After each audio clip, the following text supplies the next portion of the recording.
তো গাইজ এই যে হলো আমার দোকান, দোকানের অবস্থা দেখো। এখানে পুরো সবার মামলা বাজারে পুরো দোকানের সামনে গুলো পুরো ভাঙা পড়ে যাচ্ছে। এখানে এই অবধি পুরো অলরেডি ভাঙা পড়ে গেছে, আর এখনো কাজ চলছে।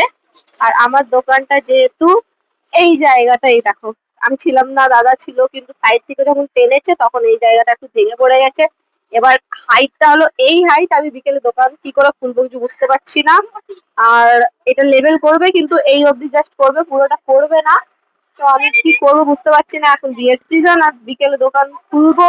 আমি তো খুলে নিবি চাতা করে, কিন্তু কাস্টমার কি করে দোকানে ঢুকবে সেটাও তো ভাবতে পারছি না, দেখি কি করা যায়। আর এই যে এখন এইগুলো দিয়ে ফিল করছে, আদেও হবে কিনা ঠিকঠাক দেখি।